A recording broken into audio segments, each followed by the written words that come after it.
मैं आपका स्वागत करता हूं इंजीनियरिंग मैथमेटिक्स के छठे लेक्चर में और आज हम limit of functions of two variables के बारे में चर्चा करेंगे।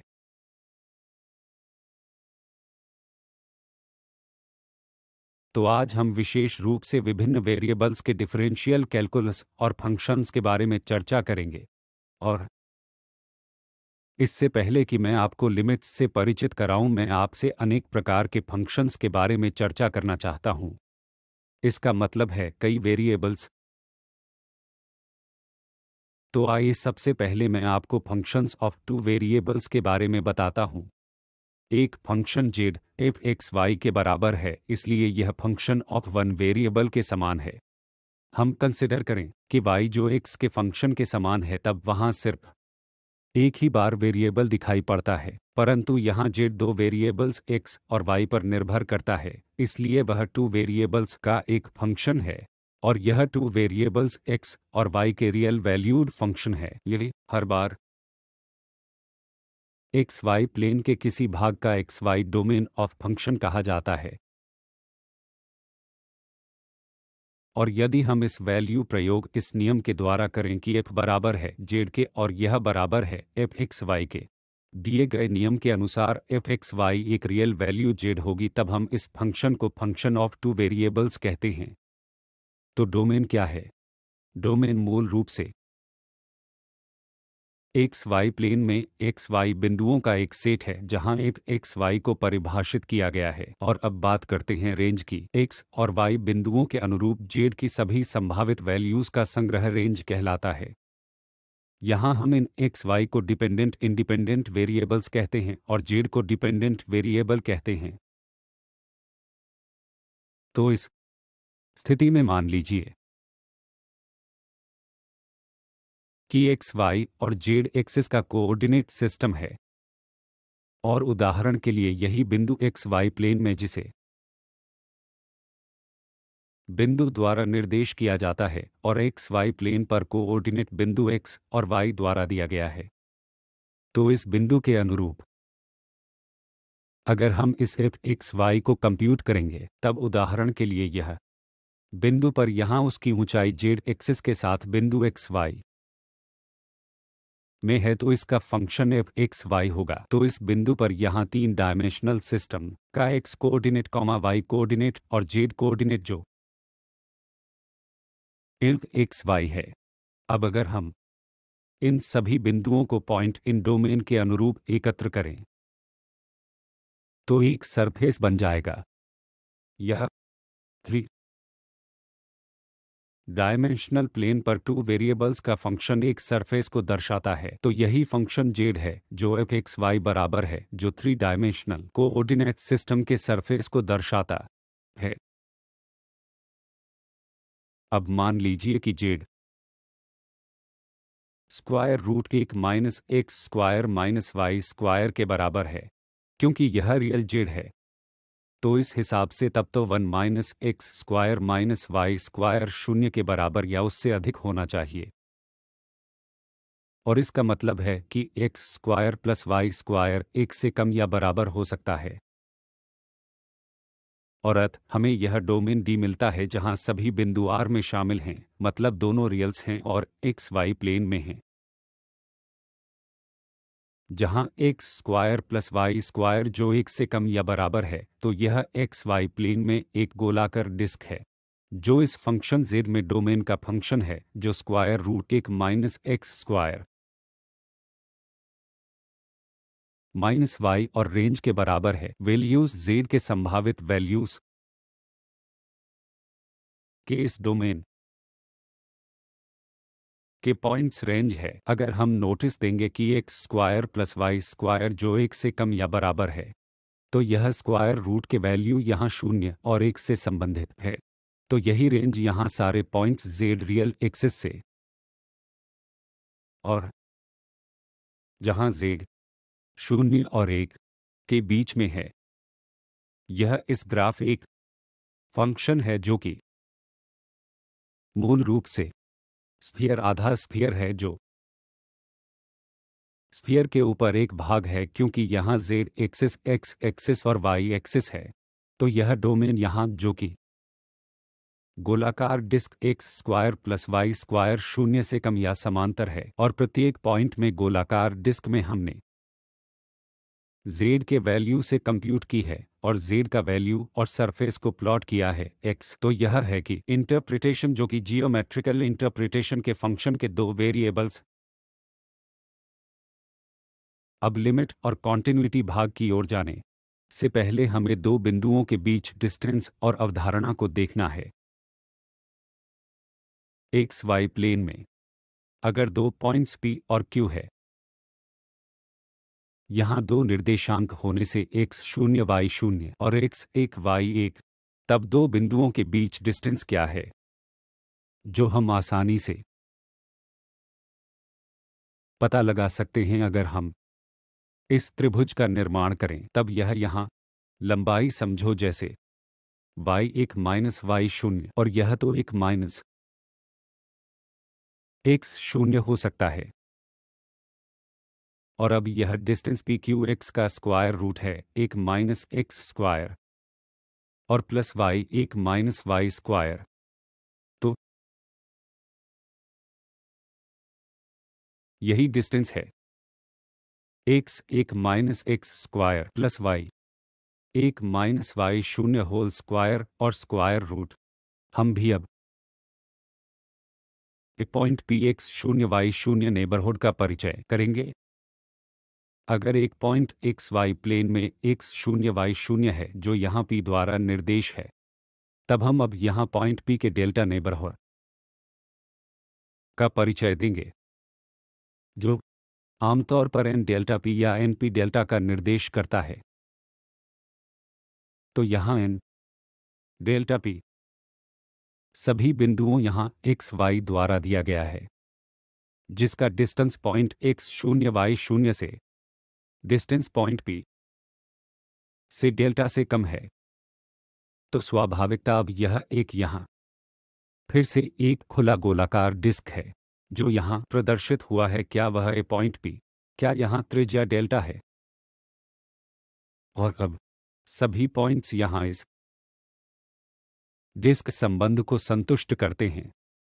तो यह पॉइंट P के पड़ोसी है। ध्यान में रखिए यह एक खुला पड़ोसी है क्योंकि लिमिट शामिल नहीं किया गया है। यदि हम डेल्टा से समान या कम को शामिल करेंगे तब डिस्क की यह बाउंड्री का मतलब है कि यहाँ पॉइंट में सर्कल को शामिल किया जाएगा। तो यह P का खुला नेबरहुड है डेल्टा त्रिज्या के साथ। यह नेबरहुड के लिए एक कॉमन परिभाषा है मगर हम नेबरहुड को स्क्वायर आसपास इस पॉइंट P के रूप में परिचय करा सकते हैं। x द्वारा परिचय मिला है x0 माइनस डेल्टा और x0 प्लस डेल्टा y और y0 माइनस डेल्टा और y0 प्लस डेल्टा के बीच में पाया जाता है और यह स्क्वायर द्वारा प्रतिनिधित्व करता है। यहाँ इसके साथ आधा पक्ष डेल्टा है और P पॉइंट है। तो लिमिट फंक्शन का एक वेरिएबल, तो हम फिर से याद करेंगे उसके पहला लिमिट और लिमिट के अवधारणा दो वेरिएबल के फंक्शन के लिए एक महत्वपूर्ण बात है कि पहले एक वेरिएबल फंक्शन के लिमिट के बारे में चर्चा करनी है और मुख्य रूप से हम डेल्टा एप्सिलॉन जो लिमिट की परिभाषा पर ध्यान देंगे जो कि यह लिमिट के फंक्शन अनेक वेरिएबल पर चर्चा करना एक महत्वपूर्ण बात है। यहाँ हम अग्रसर होते हैं कि एक वेरिएबल केस के लिए यह limit x goes to x नहीं एफ x जो l से समान है अगर प्रत्येक एप्सिलॉन शून्य से बढ़कर है। अगर प्रत्येक एप्सिलॉन शून्य से बढ़कर है वहाँ डेल्टा एग्जिस्ट होता है शून्य से बढ़कर ताकि वह सारे x के लिए, तो उन सभी x जो इस नेबरहुड x0 से संबंधित हैं। इसका अर्थ यहाँ यह होता है कि f(x) और माइनस यह l यहाँ दिए हुए नंबर l से बहुत कम है। तो मुझे यहाँ आपको यह अवधारणा प्लॉट के जरिए समझाने दीजिए। तो हमारे पास एक फंक्शन f(x) जिसका लिमिट x है x0 की ओर बढ़ता है l है, यही पॉइंट है x0, यही पॉइंट है x0 और तब इसके अनुरूप इसका वैल्यू वहाँ l है। और अब यह परिभाषा क्या कहती है? वह सभी एप्सिलॉन के अनुरूप है ताकि वह एक छोटा अंक हो सकता है या तो कुछ भी एप्सिलॉन पॉजिटिव हो सकता है। उसका मतलब है जो इस डिस्टेंस द्वारा यहाँ इस एल के आसपास निर्देश किया गया है सभी एप्सिलॉन के लिए, फिर भी छोटा, वहाँ हमेशा एग्जिस्ट एक्स नॉट का नेबरहुड उत्पन्न होता है। यहाँ कौन सा मामला है? और अब अगर हम कुछ एक्स इस नेबरहुड से ले लेंगे तो यह डेल्टा है। तो अगर हम कोई पॉइंट अब इस नेबरहुड से ले लेंगे, उसका वैल्यू हो सकता है या वैल्यू के इस एफ एक्स और माइनस इस एक का अंतर हो सकता है, एप्सिलॉन से कम हो सकता है। और हाँ, यह एप्सिलॉन यहाँ तो मुझे पहले उसे सही करने दीजिए, यह एप्सिलॉन है, तो वह अंतर एप्सिलॉन से कम हो सकता है। और यह फ़ंक्शन x के बराबर x शून्य पर परिभाषित नहीं किया जा सकता है, इसलिए किसी फ़ंक्शन की लिमिट को एक पॉइंट x पर परिभाषित करने के लिए फ़ंक्शन को इस पॉइंट पर परिभाषित नहीं किया जा सकता है x, और इसलिए यहाँ की x के बराबर है को बाहर नहीं किया गया है। तो दूसरे शब्दों में अगर हम अंतर कर सकते हैं तो यह f x माइनस एल, यह अंतर यहाँ f x माइनस एल है। अगर हम इस अंतर को छोटा कर सकते हैं, जैसा कि हम इस x के आसपास एक छोटे से नेबरहुड पर विचार करके पसंद करते हैं, तो हम कहते हैं कि यह f x इस f x नॉट है f x की लिमिट के बराबर है क्योंकि x x नॉट पर जाता है जो l है।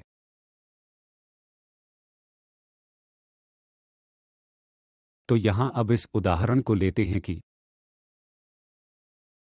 इस 3x प्लस 1 की लिमिट क्या है क्योंकि x 1 में जाता है, और यह यहाँ स्पष्ट रूप से दिखाई देता है कि इस मामले में लिमिट 4 है। और अब हम इस एप्सिलॉन डेल्टा दृष्टिकोण का उपयोग करके साबित करेंगे कि यह वास्तव में इस फंक्शन की लिमिट 3x प्लस 1 है। हमें जो दिखाने की ज़रूरत है, हमें यह दिखाने की ज़रूरत है कि किसी दिए गए एप्सिलॉन के लिए एक डेल्टा मौजूद है ताकि x माइनस 1 डेल्टा के बराबर से कम हो, तो यह इस एक डेल्टा नेबरहुड के आसपास का नेबरहुड है। यदि हम इस नेबरहुड से कोई पॉइंट लेते हैं तो इसका मतलब यह होगा कि फंक्शन n माइनस यह 4 एप्सिलॉन से कम है। तो इसे साबित करने के लिए हम यहाँ इस अंतर से शुरू करेंगे 3x प्लस 1 माइनस 4, जो 3x माइनस 3 और फिर 3 के बराबर है, और हमारे पास मॉड्यूलस x माइनस 1 है। यह मॉड्यूलस x माइनस 1 सारे x इस नेबरहुड से संतुष्ट करता है कि x माइनस 1 डेल्टा से कम है, इसलिए यहाँ 3 था तो 3 डेल्टा से कम है। और इस अंतर को दिए गए एप्सिलॉन से छोटा करने के लिए अब हमारा उद्देश्य क्या है? इसलिए अगर हम यहाँ अभी एप्सिलॉन से कम या उसके बराबर सेट करते हैं, हमें दिए गए एप्सिलॉन के लिए डेल्टा और एप्सिलॉन के बीच एक संबंध मिलता है। हम अब डेल्टा चुन सकते हैं जैसे कि यह अंतर एप्सिलॉन से कम हो जाएगा। तो क्या संबंध है? संबंध एप्सिलॉन के बराबर से 3 डेल्टा कम है। इसलिए यदि हम दिए गए एप्सिलॉन के लिए इस डेल्टा को एप्सिलॉन बटा 3 से कम या उसके बराबर चुनते हैं, अगर हम इस डेल्टा को एप्सिलॉन बटा 3 के बराबर से कम चुनते हैं, फिर किसी दिए गए एप्सिलॉन के लिए हमारा यह संबंध है कि इस 3x प्लस 1 और माइनस 4 के बीच का अंतर एप्सिलॉन से कम है, जिसे हमने अभी यहाँ देखा है। यह अंतर एप्सिलॉन से कम है। इस संबंध के कारण हम इस डेल्टा को एप्सिलॉन से 3 से कम चुन सकते हैं, और तब यह अंतर एप्सिलॉन से कम हो जाएगा जब भी इस एक डेल्टा नेबरहुड के इस नेबरहुड से सभी x के लिए यहाँ हम इस प्लॉट में स्थिति देख सकते हैं। तो यह उदाहरण के लिए है x 1 के बराबर है, फंक्शन का वैल्यू 4 है। और अब आप कोई भी नेबरहुड लें, उदाहरण के लिए हमने इस नेबरहुड को यहाँ चुना है, इसलिए इस मामले में इसके आसपास फिर से एक डेल्टा नेबरहुड मौजूद है। आमतौर पर जब एप्सिलॉन छोटा होता है तो डेल्टा भी छोटा होता है, और जब एप्सिलॉन बड़ा होता है उस पॉइंट के आसपास हमारा एक बड़ा नेबरहुड हो सकता है। इसलिए उदाहरण के लिए यहाँ हमने इस पॉइंट 4 के आसपास का एक बड़ा नेबरहुड चुना है और फिर तदनुसार यह डेल्टा भी बड़ा है, इसलिए इस डेल्टा नेबरहुड में ये सभी x इस संबंध को संतुष्ट करते हैं कि इस फंक्शन -4 का अंतर एप्सिलॉन से कम है।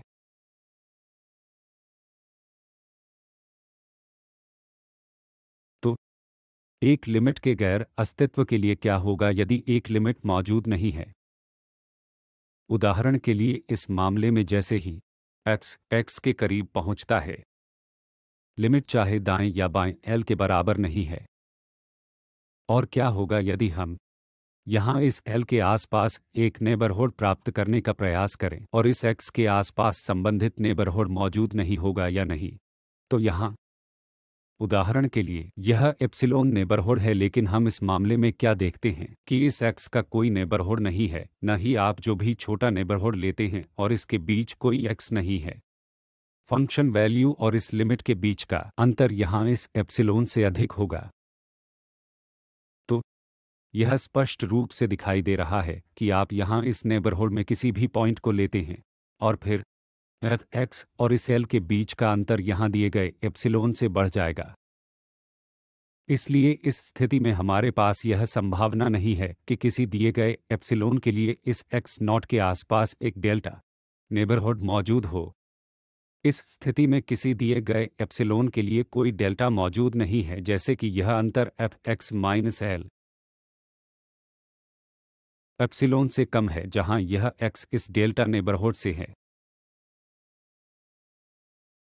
फिर याद करो उस लिमिट का अस्तित्व उस लिमिट का था x नहीं जाता है, f(x) l के बराबर होता है, और इसका मतलब है कि l का हर नेबरहुड, तो हर नेबरहुड जिसे n एप्सिलॉन l के l द्वारा दर्शाया गया है, x के कुछ नेबरहुड मौजूद हैं। ऐसा नहीं है कि f(x) l के इस नेबरहुड से संबंधित है। जब भी x इस x के नेबरहुड के अंतर्गत आता है x0 का डेल्टा नेबरहुड। इसलिए दो वेरिएबल्स के फंक्शन की लिमिट अब हम चर्चा करेंगे। यह यहाँ की सामान्य परिभाषा की निरंतरता मात्र है, तो यह x शायद दो डायमेंशनल प्लेन में एक पॉइंट है, उदाहरण के लिए xy प्लेन में, और फिर से इस परिभाषा को लिमिट की परिभाषा के सामान्यीकरण के लिए ले जाया जाएगा। उदाहरण के लिए इस मामले में हम z को f(x, y) के रूप में दो वेरिएबल्स के एक फंक्शन के रूप में लेते हैं जिसे एक डोमेन D से परिभाषित किया गया है, और मान लीजिए कि यह भी x नहीं y D में एक पॉइंट नहीं है। तो अगर किसी दिए गए वास्तविक संख्या के लिए एप्सिलॉन हालांकि छोटा है, हम एक वास्तविक संख्या डेल्टा पा सकते हैं, जैसे कि इस पॉइंट के डेल्टा नेबरहुड में प्रत्येक पॉइंट xy x0 यह संतुष्ट करता है कि f(x, y-l) एप्सिलॉन से कम है, तो हम कहेंगे कि यह l लिमिट है। तो इसका क्या मतलब है कि यह f(x, y-l) एप्सिलॉन से कम है। जहां भी ये x y आते हैं इस x0 y0 के डेल्टा नेबरहुड, यदि किसी दिए गए एप्सिलॉन के लिए हम ऐसा डेल्टा पा सकते हैं, तो हम कहेंगे कि यह l f(x, y) की लिमिट है। फिर से इस लिमिट के अस्तित्व के लिए फंक्शन को x0 y0 पर परिभाषित किया जा सकता है, और इसलिए हम इसे बाहर कर सकते हैं कि x बराबर x0 y0 है, और तब यह वास्तविक संख्या l फंक्शन f(x, y) की लिमिट कहलाती है, जैसे xy x0 y0 की ओर जाता है। प्रतीकात्मक रूप से हम फिर से उस लिमिट को डिनोट करते हैं xy x0 y0 f(x, y)l के बराबर है। अगर हम इस समस्या को अभी लेते हैं, दो वेरिएबल x स्क्वायर और y स्क्वायर के इस फंक्शन से और साइन बटा x square plus y square, और यह लिमिट 0 है। हम सिद्ध करना चाहते हैं कि यह लिमिट 0 है एप्सिलॉन डेल्टा दृष्टिकोण का उपयोग करना। तो हम कैसे आगे बढ़ते हैं? अब x y के लिए 0 0 के बराबर नहीं है क्योंकि 0 0 पर यह फंक्शन परिभाषित नहीं है और हम फंक्शन के इस अंतर पर विचार करते हैं जो x square plus y square है और साइन 1 के ऊपर x square plus y square सीमित वैल्यू से कम 0। तो अगर हम अभी इस अंतर से शुरू करते हैं, यह x square plus y square है क्योंकि यह पॉजिटिव होने वाला है और इस साइन का absolute value x square plus y square से 1 है और हम जानते हैं कि साइन की यह वैल्यू हमेशा -1 और 1 के बीच होती है, इसलिए यह मात्रा 1 से बंधी होती है, इसलिए यह 1 के बराबर है या कम है। इसका मतलब है कि यह अंतर x square plus y square के बराबर या कम है और हम इस 0 0 पॉइंट के पड़ोस को क्या जानते हैं क्योंकि हम इस लिमिट को 0 0 पर ले जा रहे हैं। तो इस 0 0 का नेबरहुड या 0 0 का डेल्टा नेबरहुड क्या है? यह x square plus y square है जो स्क्वायर रूट से कम है, इसका डेल्टा से कम है, या x square plus y square delta square से कम। इसलिए हम वहां इस इनइक्वालिटी का उपयोग कर सकते हैं, इसलिए इस नेबरहुड में x square plus y square delta square से कम है और हम दिए गए एप्सिलॉन के लिए इस अंतर को एप्सिलॉन से कम सेट करना चाहते हैं और हम ऐसे डेल्टा की तलाश कर रहे हैं जो उस इनइक्वालिटी को संतुष्ट कर सके। तो यहाँ यह अंतर है, अगर हम एप्सिलॉन से कम बनाना चाहते हैं तब हम डेल्टा और एप्सिलॉन के बीच यह संबंध प्राप्त कर सकते हैं। इसलिए दिए गए एप्सिलॉन के लिए यदि हम डेल्टा को ऐसे चुनते हैं कि डेल्टा स्क्वायर एप्सिलॉन से कम या उसके बराबर हो, तो हम इस लिमिट के साथ कर रहे हैं कि यह अंतर एप्सिलॉन से कम है। डेल्टा के लिए जो डेल्टा स्क्वायर को संतुष्ट करता है एप्सिलॉन से कम है। तो यहाँ अगर किसी दिए गए एप्सिलॉन के लिए यदि हम चुनते हैं तो डेल्टा स्क्वायर एप्सिलॉन से कम या उसके बराबर है, तो फंक्शन वैल्यू और उसके सीमित वैल्यू के बीच का यह अंतर इससे कम होगा एप्सिलॉन से। तो यह यहाँ एप्सिलॉन से कम होगा, एप्सिलॉन से कम होगा। अगर हम इस नेबरहुड से एक्स वाई लेते हैं, इसलिए इसे फिर से याद करने के लिए हमने फंक्शन के बीच अंतर के साथ शुरुआत की है। किसी भी पॉइंट पर वैल्यू एक्स वाई 0 0 के बराबर नहीं है और इसका सीमित वैल्यू और किसी तरह हमें इस अंतर के रूप में लिखना होगा ताकि हम इस डेल्टा इनइक्वालिटी का उपयोग x not y not point के नेबरहुड से कर सकें जो इस मामले में 0 0 है। और एक बार जब हम इस डेल्टा तक पहुंच जाते हैं तो हम यह निर्धारित कर सकते हैं कि यह एप्सिलॉन के बराबर से कम के बराबर होना चाहिए क्योंकि हम यह अंतर करना चाहते हैं। यहाँ फंक्शन n माइनस यह सीमित वैल्यू एप्सिलॉन से कम है, इसलिए इस अंतर से हम कह सकते हैं कि किसी दिए गए एप्सिलॉन के लिए एक डेल्टा मौजूद है। संबंध यह है कि डेल्टा वर्ग एप्सिलॉन से कम या उसके बराबर होना चाहिए।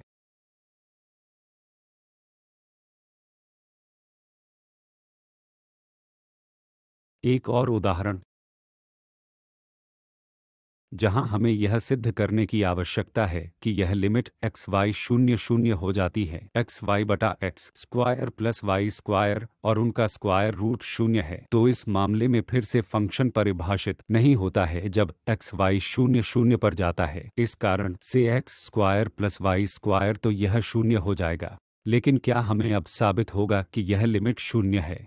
हम यहाँ सीधे 0 0 को प्रतिस्थापित नहीं कर सकते क्योंकि यह 0 की तरह होगा और फिर यहाँ 0 है और ऐसा कोई एल हॉपिटल रूल नहीं है जिसे हम एक के मामले में लागू कर सकते हैं। हमारे पास एल हॉपिटल रूल था और जो कहता है कि डेरिवेटिव्स यह लिमिट डेरिवेटिव के अनुपात की लिमिट के बराबर होगी, लेकिन यहाँ इसलिए हम इस व्यंजक में x और y के मान को सीधे प्रतिस्थापित नहीं कर सकते हैं। इसलिए हम फिर से एप्सिलॉन डेल्टा दृष्टिकोण का उपयोग करके यह साबित करेंगे कि यह लिमिट 0 है। हम इस एक्स वाई को 0 0 के बराबर नहीं लेते हैं और हम पिछले उदाहरण के रूप में फिर से विचार करते हैं फंक्शन के बीच यह अंतर जो x y over square root plus y square और माइनस है, यह लिमिट यहाँ 0 है। और अब तो यह एक्स स्क्वायर और वाई स्क्वायर के स्क्वायर रूट द्वारा विभाजित एक्स वाई के बराबर है।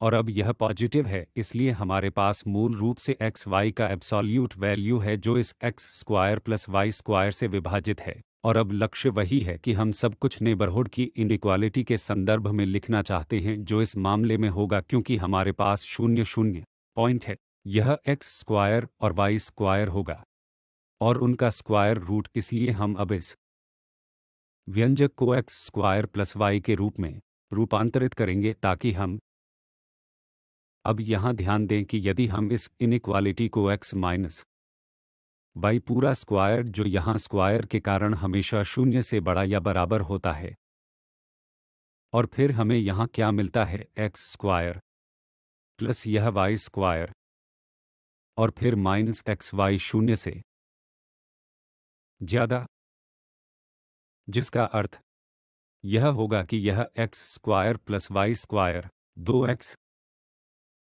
वाई से बड़ा है। और फिर तो यहाँ आपके पास x square plus y square से बड़ा है। हम एब्सोल्यूट वैल्यू ले सकते हैं, इसलिए यहाँ x square plus y square positive है, इसलिए हमारे पास 2 हैं और एक्स वाई का 2 गुना बड़ा है और यह एक्स वाई से बड़ा है। इस मामले में हम इस इनइक्वालिटी का उपयोग कर सकते हैं कि x square plus y square x y के एब्सोल्यूट वैल्यू से अधिक है। इस संबंध को रखते हुए अब हम इस एब्सोल्यूट वैल्यू एक्स वाई को प्रतिस्थापित कर सकते हैं बड़ी मात्रा से, जो x square plus y square है और x square plus y square से विभाजित है। तो यहाँ अब हमें यह एक्स स्क्वायर और वाई स्क्वायर मिल गया है और हम इस डेल्टा के इस नेबरहुड पर फिर से विचार करते हैं, जो x square plus y square square root इस डेल्टा से कम है। इसलिए हमने निर्धारित किया है कि यह x square plus y square root कम से कम इस 0 0 के पड़ोस में डेल्टा से कम है। और अब हम यह निर्धारित करना चाहते हैं कि यह अंतर एप्सिलॉन से कम है। फिर से हम उसी विचार का उपयोग करेंगे, इसलिए यहाँ यह एप्सिलॉन के बराबर या कम है, इसलिए यह अभिव्यक्ति फ़ंक्शन और सीमित मूल्य के बीच का अंतर एप्सिलॉन से कम है यदि हम इस संबंध को चुनते हैं कि डेल्टा है एप्सिलॉन से कम या उसके बराबर। तो दिए गए एप्सिलॉन के लिए यदि हम एप्सिलॉन के बराबर डेल्टा या एप्सिलॉन से कम कुछ भी चुनते हैं, तब फंक्शन वैल्यू और उसके सीमित वैल्यू के बीच का अंतर एप्सिलॉन से कम होगा। इसलिए दिए गए एप्सिलॉन के लिए हम इससे एप्सिलॉन से कम डेल्टा चुनते हैं। फंक्शन वैल्यू और माइनस के बीच का अंतर सीमित मूल्य एप्सिलॉन से कम होगा।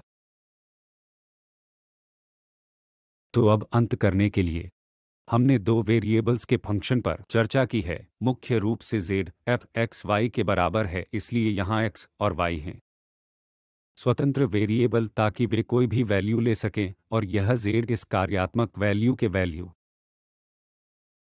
पर निर्भर करता है। और हमने यह भी देखा है कि ऐसे function x y z surface में पृष्ठ को निरूपित करते हैं। हमने लिमिट की परिभाषा पर भी विशेष रूप से एप्सिलॉन डेल्टा परिभाषा पर चर्चा की है, जो बहुत उपयोगी है किसी तरह यह साबित करने के लिए कि दी गई संख्या L की लिमिट है। इस एप्सिलॉन डेल्टा दृष्टिकोण की मदद से हम केवल लिमिट प्राप्त नहीं कर सकते हैं, लेकिन अगर हमें लिमिट के बारे में कुछ पता है तो इस एप्सिलॉन डेल्टा दृष्टिकोण का उपयोग सत्यापित करने के लिए किया जा सकता है। वह लिमिट है, क्योंकि इस दो वेरिएबल के मामले में अब हम क्या देखेंगे, जब हमारे पास दो वेरिएबल्स के फंक्शन होते हैं, फिर ऐसे कई रास्ते हैं जो एक्स वाई प्लेन में एक विशेष पॉइंट तक पहुंचते हैं, और यह पूरी तरह से अलग है जो हमने एक वेरिएबल के मामले में देखा है जहां दो रास्ते थे, एक दाईं ओर से एक बाईं ओर से, और हमें बाईं ओर से दाईं ओर लिमिट मिलती थी, और फिर यदि वे दोनों बराबर हैं तो हम कहते हैं कि लिमिट मौजूद है। लेकिन अब इस मामले में चूंकि आप कई दिशाओं से एक विशेष पॉइंट पर पहुंच सकते हैं, यह संभव नहीं है किसी पथ पर केवल लिमिट प्राप्त करने के लिए, क्योंकि इस सीमित प्रक्रिया में असीम रूप से कई पथ शामिल हैं। इसलिए यह एप्सिलॉन डेल्टा दृष्टिकोण बहुत उपयोगी होगा जब हमें लिमिट के बारे में कुछ पता चल जाएगा, और फिर लिमिट के इस वैल्यू को साबित करने के लिए इस्तेमाल किया जा सकता है कि यह वास्तव में लिमिट है। अगले लेक्चर में हम लिमिट के मूल्यांकन के बारे में और जानेंगे। विशेष रूप से ये वे संदर्भ हैं जिनका उपयोग हमने इन लेक्चरों को तैयार करने के लिए किया है, और आपको बहुत बहुत धन्यवाद।